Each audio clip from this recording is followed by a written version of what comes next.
নমস্কার বন্ধুরা, আশা করি সকলকে ভালো আছেন। তো আজ দোল উৎসব অর্থাৎ দোল পূর্ণিমা। হ্যাপি হোলি সকলকে। হোলির শুভেচ্ছা রইল সকলকে। তো জয় রাম, জয় রাধাকৃষ্ণ। তো আপনারা সকলে দেখছেন, এই একটা ফটো দিয়েছি। এই ফটোর একটা উদ্দেশ্য নিয়ে ফটোটা দিয়েছি। এই হোলি উৎসব আমরা সকলেই পালন করি, আমরাও করতাম ছোটোবেলায়। তারপর হোলি শেষ হওয়ার পর আমরা স্নান করার পর আমাদের বাড়িতেই আরম্ভ হয়ে যেত রাধাকৃষ্ণে মানে সেই সাজসজ্জা নিয়ে। তো আমাদের 6 দিদি আপনারা সকলেই জানেন। 6 দিদি মানে 4 দিদির কথা আমি অতটা বলতে পারি না, কিন্তু মানে আমার উপরে যা 2 দিদি আছে, সেই 2 দিদি মানে পাপড়ি দিদি আর তোপে দিদি। তো এরা কিন্তু রাধাকৃষ্ণ সাজসজ্জায় সাজতো আর সেভাবে এই আজকের দিনটা খুব সুন্দরভাবে উদযাপন করতো। তারপরে যখন দিদি পাপড়ি দিদি মানে সাজতো না, তখন টপি দিদি সাজতো।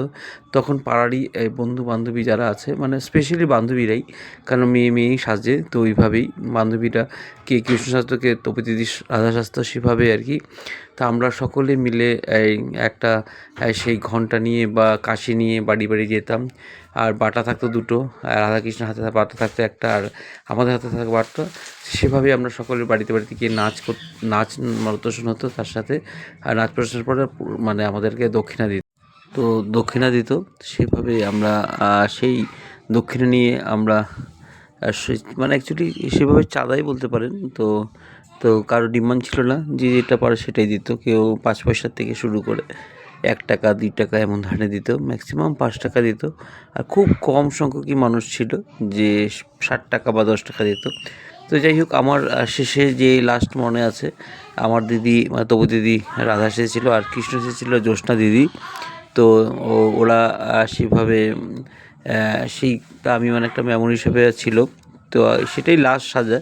তারপর হয়তো ঝুনু ও তারপর এই টকলি এরাও সাজছিল।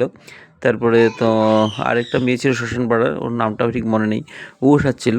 কিন্তু আমাদের যে গ্রুপের ছিল মানে জ্যোৎস্না দি আর মানে কৃষ্ণ সাজা আর তপু দিদি রাধা সাজা, সেইভাবে সেটা খুব মানে মনে রাখার মতো ছিল।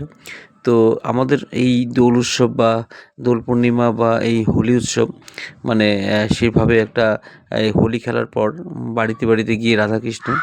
তো আমাদের পাড়াতে একটা স্পেশাল ছিল বাগচিপাড়া, তো এখানে রাধাকৃষ্ণের এই পর্বটা ছিল। তো সেভাবেই আমাদের পাড়াতে একবার আমাদের পাড়ারই দাদা দুজন, কাজলদা আর ভানুদা দুজন, মানে কাজলদা কৃষ্ণ আর ভানুদা হলো রাধা।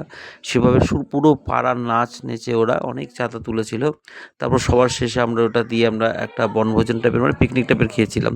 যাই হোক বন্ধুরা, পুরনো স্মৃতি আমি আপনাদের সাথে শেয়ার করলাম, ধন্যবাদ। তো এই মুহূর্তে আপনাদের সাথে শেয়ার করলাম, কারণ কি এই কথাগুলো অনেক ইতিহাস আর কি, তা সেটা লোকেদের জানা দরকার। তো আমরা সেভাবেই উদযাপন করতাম আমাদের হোলি উৎসব, তার সাথে এই রাধাকৃষ্ণ নৃত্য। তো আজকাল খুব কম দেখা যায়, আমাদের ডিব্রুগড়ে দেখাই যায় না। তো আমি তো ভাবলাম যে এই কথাটা জানিয়ে সকলকে অবগত করি। তো সেটার জন্যই মানে সেজন্যই আমি চেষ্টা করলাম। তো ধন্যবাদ বন্ধুরা, আপনারা দেখলেন ভিডিওটা। বন্ধুরা, এখানে এই যে দুজন মানুষের ছবি যারা রাধাকৃষ্ণ এসেছে, তাদের ছবিটা আমি এখানে ডাউনলোড করে দেওয়ার জন্য তাদেরকে ধন্যবাদ। আর তাদেরকে আমি ক্ষমা প্রার্থী, আর কপিরাইটের ব্যাপারে যদি থাকে তার জন্য ক্ষমা প্রার্থী।